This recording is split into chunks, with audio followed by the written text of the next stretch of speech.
Chapter 10. Sometime after this, the Ammonite king died, and his son Hanun replaced him. I'm going to show special respect for him, because his father Nahash was always so loyal and kind to me. So David sent ambassadors to express regrets to Hanun about his father's death. But Hanun's officers told him, "These men aren't here to honor your father.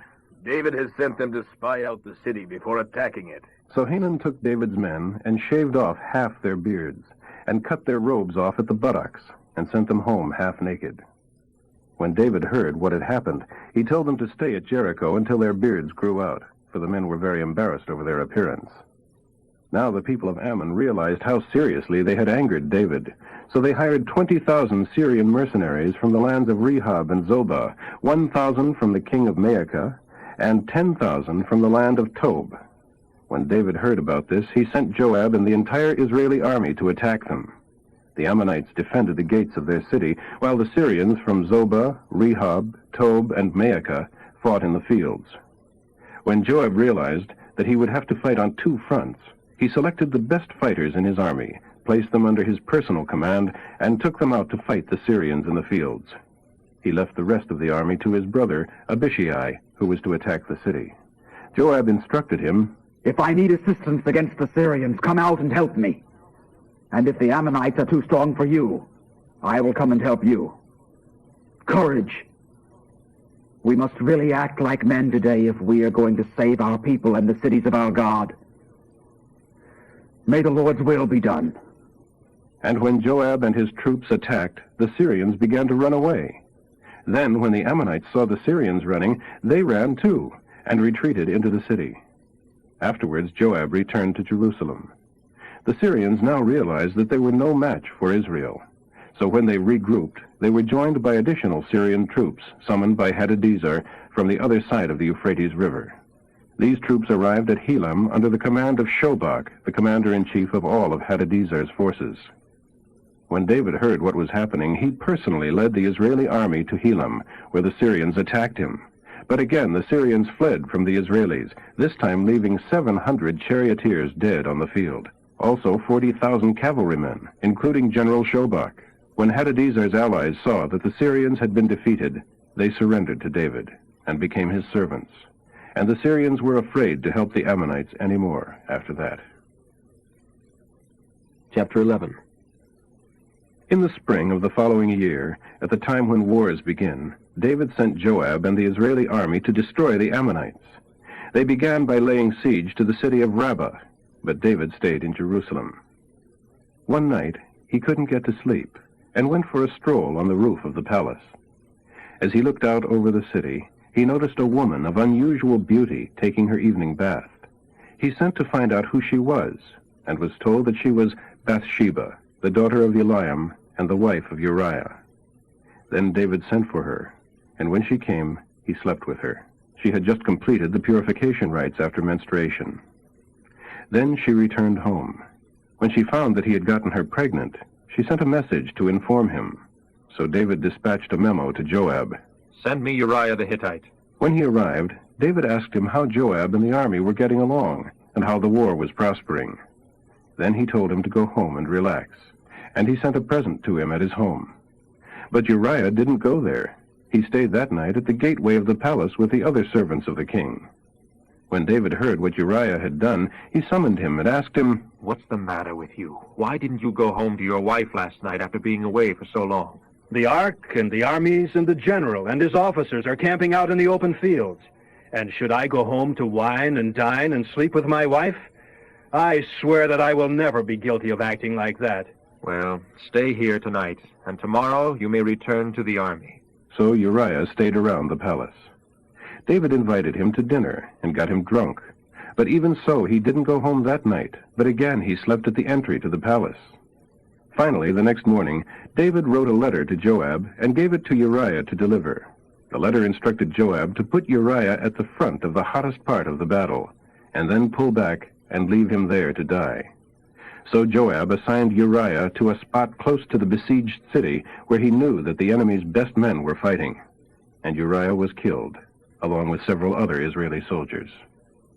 When Joab sent a report to David of how the battle was going, he told his messenger, If the king is angry and asks, why did the troops go so close to the city? Didn't they know there would be shooting from the walls? Wasn't Abimelech killed at Thebes by a woman who threw down a millstone on him? Then tell him, Uriah was killed too. So the messenger arrived at Jerusalem and gave the report to David. The enemy came out against us, and as we chased them back to the city gates, the men on the wall attacked us, and some of our men were killed, and Uriah the Hittite is dead too. Well, tell Joab not to be discouraged. The sword kills one as well as another. Fight harder next time and conquer the city. Tell him he is doing well. When Bathsheba heard that her husband was dead, she mourned for him. Then when the period of mourning was over, David sent for her and brought her to the palace, and she became one of his wives. And she gave birth to his son.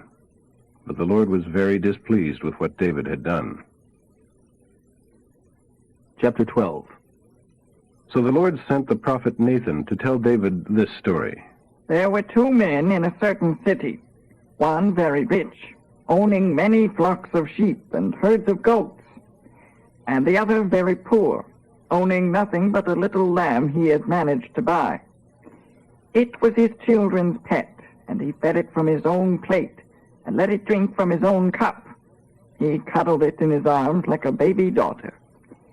Recently, a guest arrived at the home of the rich man, but instead of killing a lamb from his own flocks for food for the traveler, he took the poor man's lamb and roasted it and served it.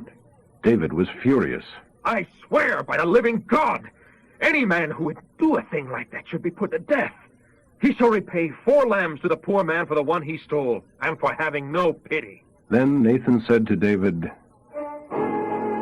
You are that rich man. The Lord God of Israel says, I made you king of Israel and saved you from the power of Saul. I gave you his palace and his wives and the kingdoms of Israel and Judah. And if that had not been enough, I would have given you much, much more.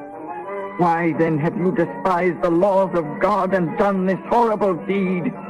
For you have murdered Uriah and stolen his wife. Therefore, murder shall be a constant threat in your family from this time on, because you have insulted me by taking Uriah's wife.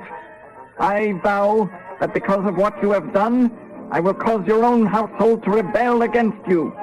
I will give your wives to another man, and he will go to bed with them in public view.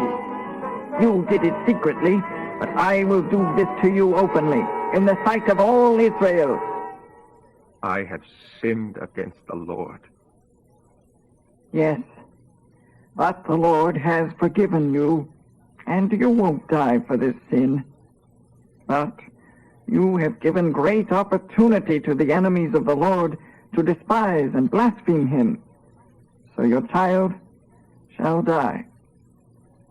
Then Nathan returned to his home, and the Lord made Bathsheba's baby deathly sick.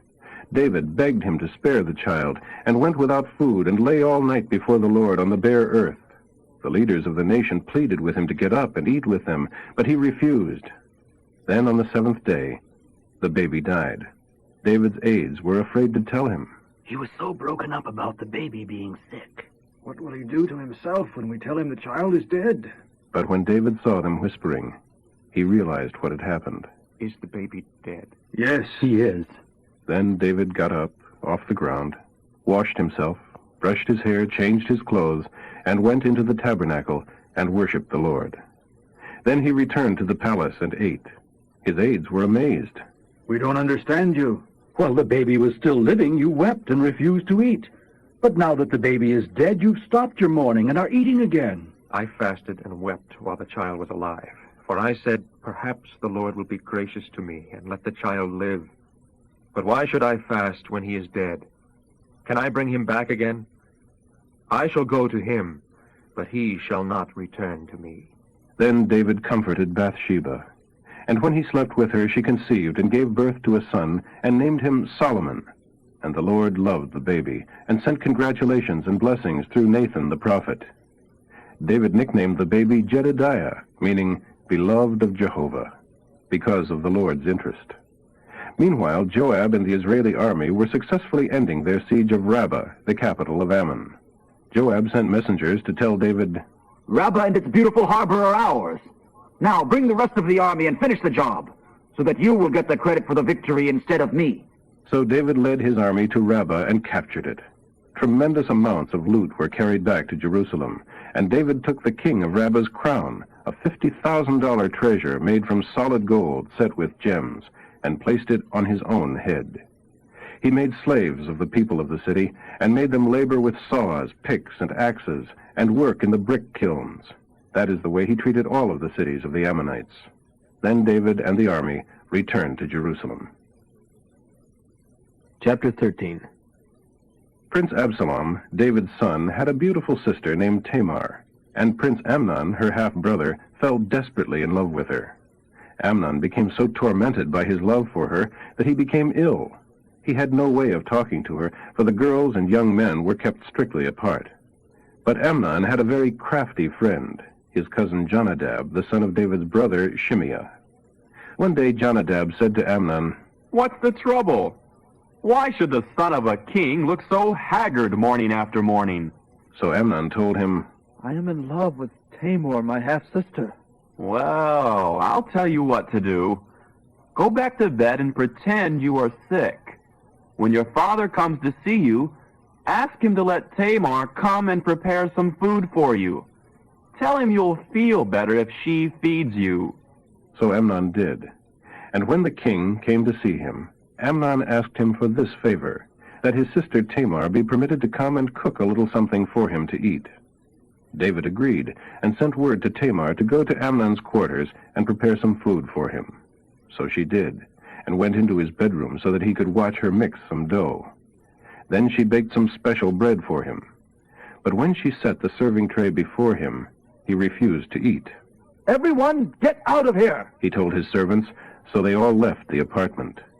Then he said to Tamar, Now bring me the food again here in my bedroom, and feed it to me. So Tamar took it to him.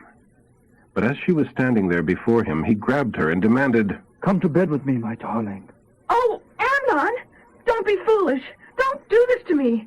You know what a serious crime it is in Israel. Where could I go in my shame? And you would be called one of the greatest fools in Israel. Please, just speak to the king about it, for he will let you marry me. But he wouldn't listen to her, and since he was stronger than she, he forced her. Then suddenly his love turned to hate, and now he hated her more than he had loved her. Get out of here! No. No! To reject me now is a greater crime than the other you did to me. But he wouldn't listen to her. He shouted for his valet and demanded, Throw this woman out and lock the door behind her. So he put her out. She was wearing a long robe with sleeves, as was the custom in those days for virgin daughters of the king.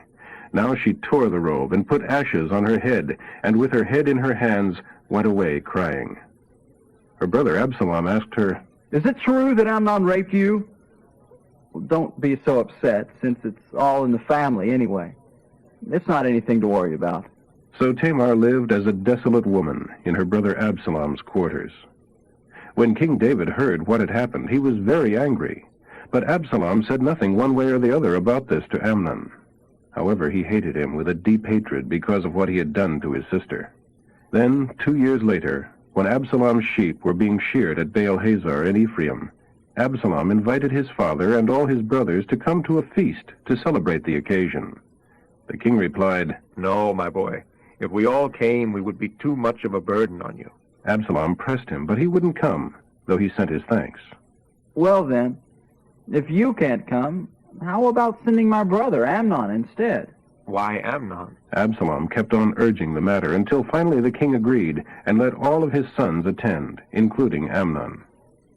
Absalom told his men, Wait until Amnon gets drunk, then, at my signal, kill him.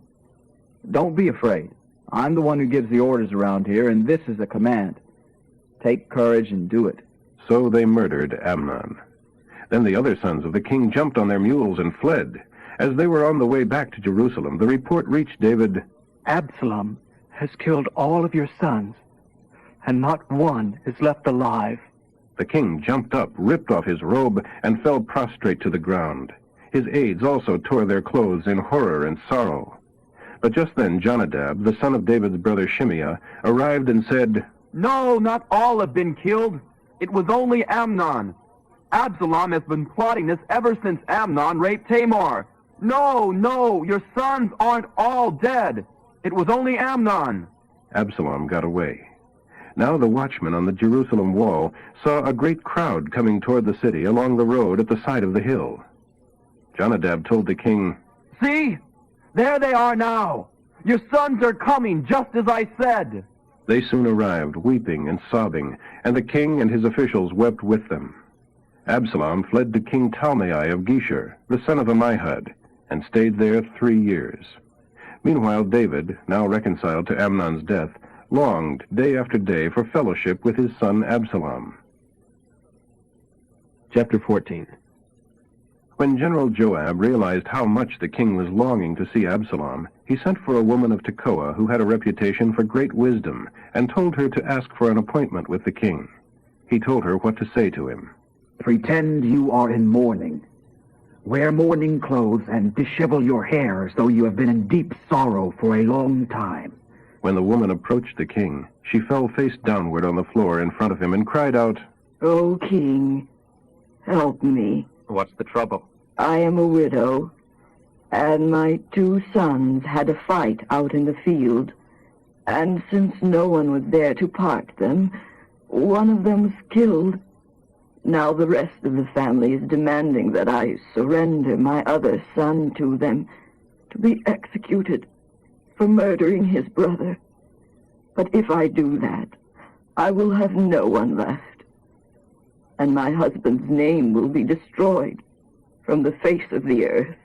Leave it with me. I'll see to it that no one touches him. "Oh, thank you, my lord. And I'll take the responsibility if you are criticized for helping me like this." Don't worry about that. If anyone objects, bring him to me. I can assure you he will never complain again. Please swear to me by God that you won't let anyone harm my son. I want no more bloodshed. I vow by God that not a hair of your son's head shall be disturbed.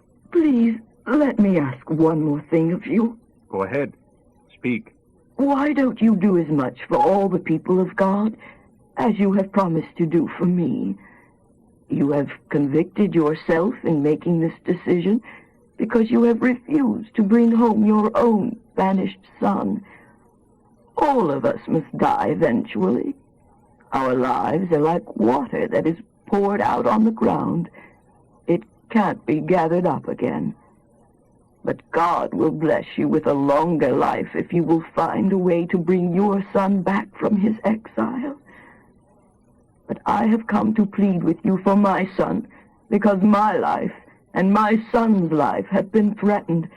And I said to myself, perhaps the king will listen to me and rescue us from those who would end our existence in Israel. Yes, the king will give us peace again.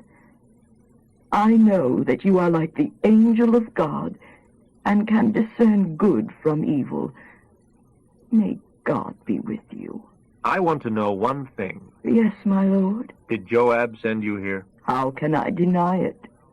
Yes, Joab sent me and told me what to say. He did it in order to place the matter before you in a different light. But you are as wise as an angel of God, and you know everything that happens. So the king sent for Joab and told him, All right, go and bring back Absalom. Joab fell to the ground before the king and blessed him and said, "At last I know that you like me, for you have granted me this request." Then Joab went to Geshur and brought Absalom back to Jerusalem. He may go to his own quarters, but he must never come here. I refuse to see him. Now no one in Israel was such a handsome specimen of manhood as Absalom, and no one else received such praise. He cut his hair only once a year, and then only because it weighed 3 pounds and was too much of a load to carry around. He had 3 sons and 1 daughter, Tamar, who was a very beautiful girl. After Absalom had been in Jerusalem for 2 years and had not yet seen the king, he sent for Joab to ask him to intercede for him. But Joab wouldn't come. Absalom sent for him again, but again he refused to come. So Absalom said to his servants, Go and set fire to that barley field of Joab's next to mine. And they did. Then Joab came to Absalom and demanded, Why did your servant set my field on fire? Because I wanted you to ask the king why he brought me back from Geshur if he didn't intend to see me. I might as well have stayed there. Let me have an interview with the king. Then if he finds that I'm guilty of murder, let him execute me. So Joab told the king what Absalom had said. Then at last David summoned Absalom, and he came and bowed low before the king, and David kissed him. Chapter 15. Absalom then bought a magnificent chariot and chariot horses, and hired 50 footmen to run ahead of him. He got up early every morning and went out to the gate of the city, and when anyone came to bring a case to the king for trial, Absalom called him over and expressed interest in his problem. He would say, I can see that you are right in this matter. It's unfortunate that the king doesn't have anyone to assist him in hearing these cases. I surely wish I were the judge. Then anyone with a lawsuit could come to me, and I would give him justice. And when anyone came to bow to him, Absalom wouldn't let him, but shook his hand instead. So in this way Absalom stole the hearts of all the people of Israel. After 4 years, Absalom said to the king, Let me go to Hebron to sacrifice to the Lord in fulfillment of a vow I made to him while I was at Geshur, that if he would bring me back to Jerusalem, I would sacrifice to him. All right. Go and fulfill your vow. So Absalom went to Hebron. But while he was there, he sent spies to every part of Israel to incite rebellion against the king. His message read, As soon as you hear the trumpets, you will know that Absalom has been crowned in Hebron. He took 200 men from Jerusalem with him as guests, but they knew nothing of his intentions. While he was offering the sacrifice, he sent for Ahithophel, one of David's counselors who lived in Gilo. Ahithophel declared for Absalom, as did more and more others. So the conspiracy became very strong. A messenger soon arrived in Jerusalem to tell King David, All Israel has joined Absalom in a conspiracy against you. Then we must flee at once, or it will be too late. Was David's instant response to his men. If we get out of the city before he arrives, both we and the city of Jerusalem will be saved. His aides replied, We are with you. Do as you think best. So the king and his household set out at once. He left no one behind except 10 of his young wives to keep the palace in order. David paused at the edge of the city to let his troops move past him to lead the way, 600 Gittites who had come with him from Gath, and the Cherethites and Pelethites. But suddenly the king turned to Ittai, the captain of the 600 Gittites, and said to him, What are you doing here? Go on back with your men to Jerusalem, to your king, for you are a guest in Israel, a foreigner in exile. It seems but yesterday that you arrived, and now today, should I force you to wander with us who knows where? Go on back and take your troops with you, and may the Lord be merciful to you. But Ittai replied, I vow by God and by your own life that wherever you go, I will go, no matter what happens, whether it means life or death. All right, come with us. Then Ittai and his 600 men and their families went along. There was deep sadness throughout the city as the king and his retinue passed by, crossed Kidron Brook, and went out into the country. Abiathar and Zadok and the Levites took the Ark of the Covenant of God and set it down beside the road until everyone had passed. Then, following David's instructions, Zadok took the ark back into the city. If the Lord sees fit, he will bring me back to see the ark and the tabernacle again. But if he is through with me, well, let him do what seems best to him. Then the king told Zadok, Look, here is my plan.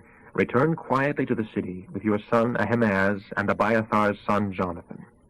I will stop at the ford of the Jordan River and wait there for a message from you. Let me know what happens in Jerusalem before I disappear into the wilderness. So Zadok and Abiathar carried the ark of God back into the city and stayed there. David walked up the road that led to the Mount of Olives, weeping as he went. His head was covered and his feet were bare as a sign of mourning. And the people who were with him covered their heads and wept as they climbed the mountain.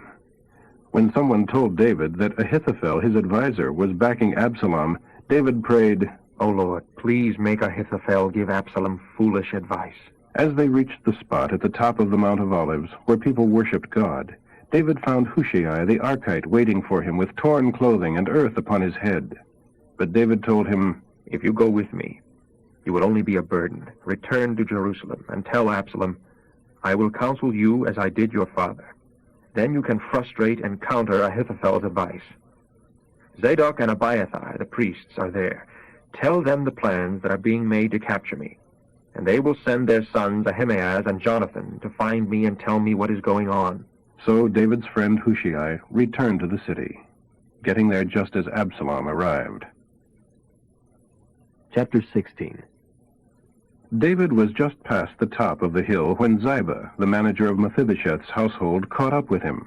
He was leading 2 donkeys loaded with 200 loaves of bread, 100 clusters of raisins, 100 bunches of grapes, and a small barrel of wine. The king asked Ziba, What are these for? The donkeys are for your people to ride on, and the bread and summer fruit are for the young men to eat. The wine is to be taken with you into the wilderness, for any who become faint. And where is Mephibosheth? He stayed at Jerusalem. He said, Now I'll get to be king. Today I will get back the kingdom of my father Saul. In that case, I give you everything he owns. Thank you. Thank you, sir. As David and his party passed Bahurim, a man came out of the village cursing them. It was Shimei, the son of Gera, a member of Saul's family. He threw stones at the king and the king's officers, and all the mighty warriors who surrounded them. He shouted at David, Get out of here, you murderer, you scoundrel! The Lord is paying you back for murdering King Saul and his family. You stole his throne, and now the Lord has given it to your son Absalom. At last you will taste some of your own medicine, you murderer! Abishai demanded, Why should this dead dog curse my lord the king? Let me go over and strike off his head. No. If the Lord has told him to curse me, who am I to say no? My own son is trying to kill me, and this Benjaminite is merely cursing me. Let him alone, for no doubt the Lord has told him to do it. And perhaps the Lord will see that I am being wronged and will bless me because of these curses. So David and his men continued on, and Shimei kept pace with them on a nearby hillside, cursing as he went and throwing stones at David and tossing dust into the air. The king and all those who were with him were weary by the time they reached Bahurim, so they stayed there a while and rested. Meanwhile, Absalom and his men arrived at Jerusalem, accompanied by Ahithophel. When David's friend, Hushai the Archite, arrived, he went immediately to see Absalom. Long live the king! Long live the king! Is this the way to treat your friend, David? Why aren't you with him? Because I work for the man who is chosen by the Lord and by Israel. And anyway, why shouldn't I? I helped your father, and now I will help you. Then Absalom turned to Ahithophel and asked him, What shall I do next? Go and sleep with your father's wives, for he has left them here to keep the house. Then all Israel will know that you have insulted him beyond the possibility of reconciliation, and they will all close ranks behind you. So a tent was erected on the roof of the palace, where everybody could see it, and Absalom went into the tent to lie with his father's wives. Absalom did whatever Ahithophel told him to, just as David had, for every word Ahithophel spoke was as wise as though it had come directly from the mouth of God. Chapter 17. Ahithophel said, Now, give me 12,000 men to start out after David tonight. I will come upon him while he is weary and discouraged, and he and his troops will be thrown into a panic, and everyone will run away. And I will kill only the king, and let all those who are with him live, and restore them to you.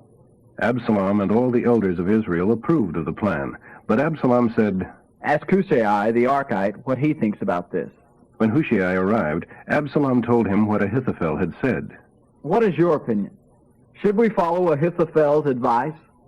If not, speak up. Well, this time I think Ahithophel has made a mistake. You know your father and his men. They are mighty warriors and are probably as upset as a mother bear who has been robbed of her cubs. And your father is an old soldier and isn't going to be spending the night among the troops. He is probably already hidden in some pit or cave, and when he comes out and attacks and a few of your young men fall, there will be panic among your troops, and everyone will start shouting that your men are being slaughtered. Then even the bravest of them, though they have hearts of lions, will be paralyzed with fear. For all Israel knows what a mighty man your father is and how courageous his soldiers are. What I suggest is that you mobilize the entire army of Israel. Bring them from as far away as Dan and Beersheba, so that you will have a huge force. And I think that you should personally lead the troops. Then, when we find him, we can destroy his entire army, so that not one of them is left alive. And if David has escaped into some city, you will have the entire army of Israel there at your command, and we can take ropes and drag the walls of the city into the nearest valley until every stone is torn down. Then Absalom and all the men of Israel said, Hushai's advice is better than Ahithophel's. For the Lord had arranged to defeat the counsel of Ahithophel, which was really the better plan, so that he could bring disaster upon Absalom. Then Hushai reported to Zadok and Abiathar, the priests, what Ahithophel had said and what he himself had suggested instead. Quick! Find David and urge him not to stay at the ford of the Jordan River tonight. He must go across at once into the wilderness beyond. Otherwise he will die, and his entire army with him. Jonathan and Ahimaaz had been staying at En-Rogel, so as not to be seen entering and leaving the city. Arrangements had been made for a servant girl to carry to them the messages they were to take to King David. But a boy saw them leaving En-Rogel to go to David, and he told Absalom about it. Meanwhile, they escaped to Bahurim, where a man hid them inside a well in his backyard. The man's wife put a cloth over the top of the well with grain on it to dry in the sun, so no one suspected they were there. When Absalom's men arrived and asked her if she had seen Ahimaaz and Jonathan, she said they had crossed the brook and were gone. They looked for them without success and returned to Jerusalem. Then the two men crawled out of the well and hurried on to King David. Quick! Cross the Jordan tonight! And they told him how Ahithophel had advised that he be captured and killed. So David and all the people with him went across during the night, and were all on the other bank before dawn. Meanwhile, Ahithophel, publicly disgraced when Absalom refused his advice, saddled his donkey, went to his hometown, set his affairs in order, and hanged himself. So he died and was buried beside his father. David soon arrived at Mahanaim. Meanwhile, Absalom had mobilized the entire army of Israel and was leading the men across the Jordan River. Absalom had appointed Amasa as general of the army, replacing Joab. Amasa was Joab's second cousin. His father was Ithra, an Ishmaelite, and his mother was Abigail, the daughter of Nahash, who was the sister of Job's mother, Zeruiah. Absalom and the Israeli army now camped in the land of Gilead. When David arrived at Mahanaim, he was warmly greeted by Shobai, son of Nahash of Rabbah, an Ammonite, and Machir, son of Amiel of Lodebar, and Barzillai, a Gileadite of Rogelim. They brought him and those who were with him mats to sleep on, cooking pots, serving bowls, wheat and barley flour, parched grain, beans, lentils, honey, butter, and cheese. For they said, "You must be very tired and hungry and thirsty after your long march through the wilderness." Chapter 18. David now appointed regimental colonels and company commanders over his troops. A third were placed under Joab's brother Abishai, the son of Zeruiah, and a third under Ittai, the Gittite. The king planned to lead the army himself, but his men objected strongly. You mustn't do it. No. For if we have to turn and run and half of us die, it will make no difference to them. They will be looking only for you. You are worth 10,000 of us, and it is better that you stay here in the city and send us help if we need it. Yes. Well, whatever you think best, the king finally replied. So he stood at the gate of the city as all the troops passed by. And the king commanded Joab, Abishai, and Ittai, "For my sake, deal gently with young Absalom." And all the troops heard the king give them this charge. So the battle began in the forest of Ephraim, and the Israeli troops were beaten back by David's men. There was a great slaughter, and 20,000 men laid down their lives that day. The battle raged all across the countryside, and more men disappeared in the forest than were killed. During the battle, Absalom came upon some of David's men, and as he fled on his mule, it went beneath the thick boughs of a great oak tree, and his hair caught in the branches. His mule went on, leaving him dangling in the air. One of David's men saw him and told Joab. Joab demanded, What? You saw him there and didn't kill him? I would have rewarded you handsomely and made you a commissioned officer. For $1 million, I wouldn't do it. We all heard the king say to you and Abishai and Ittai, for my sake, please don't harm young Absalom. And if I had betrayed the king by killing his son, and the king would certainly find out who did it, you yourself would be the first to accuse me. Enough of this nonsense. Then he took 3 daggers and plunged them into the heart of Absalom as he dangled alive from the oak. 10 of Joab's young armor-bearers then surrounded Absalom and finished him off. Then Joab blew the trumpet, and his men returned from chasing the army of Israel.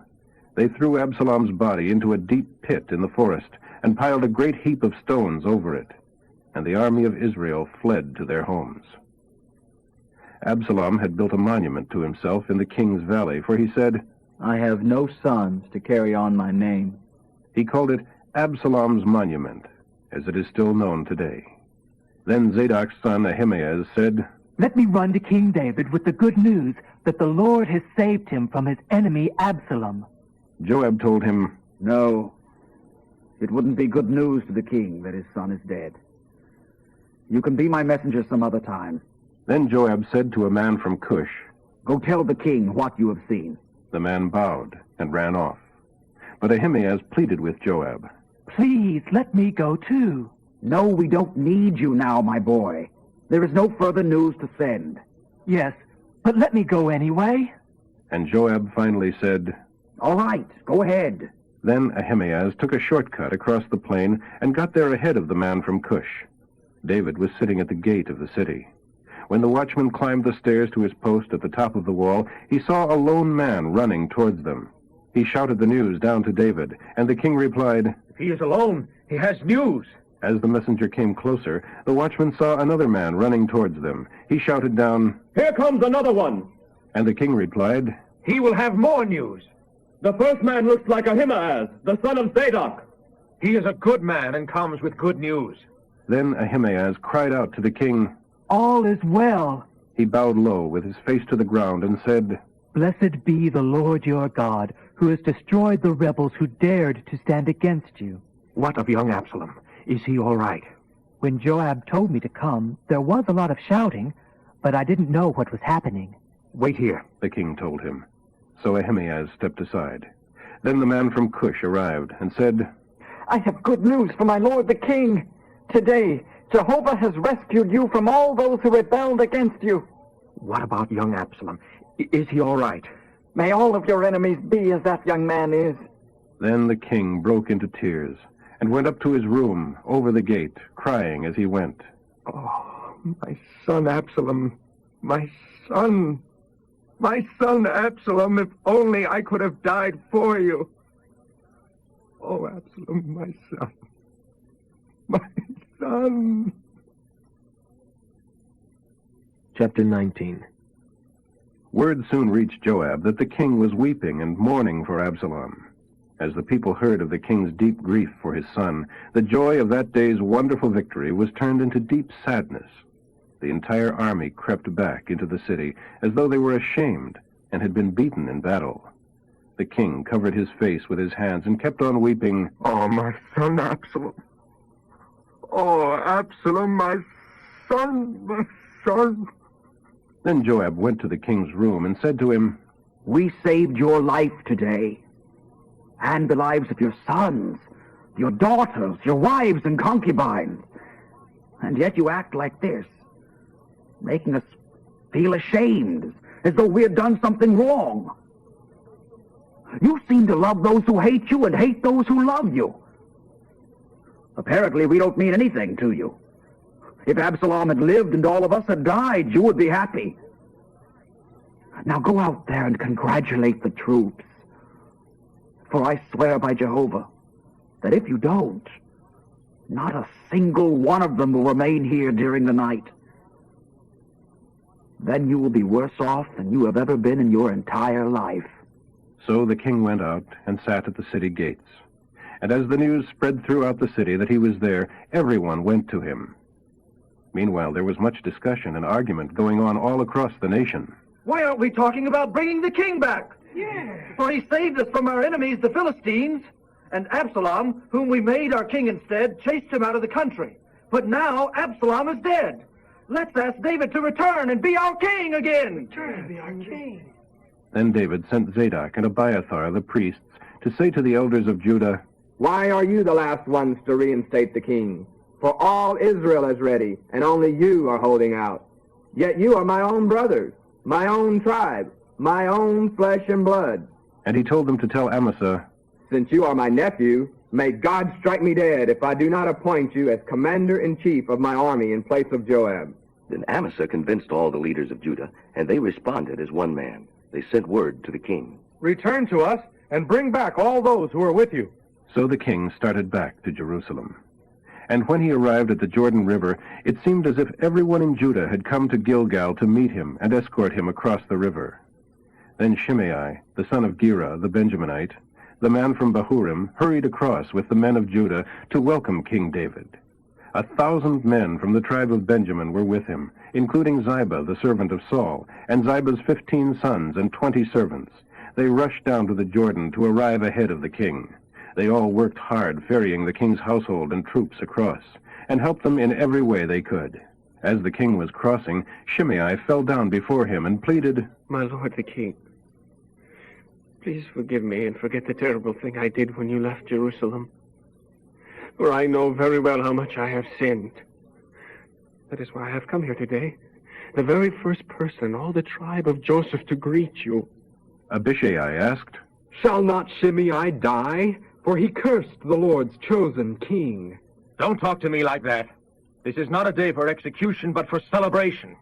I am once more king of Israel. Then turning to Shimei, he vowed, "Your life is spared." Now Mephibosheth, Saul's grandson, arrived from Jerusalem to meet the king.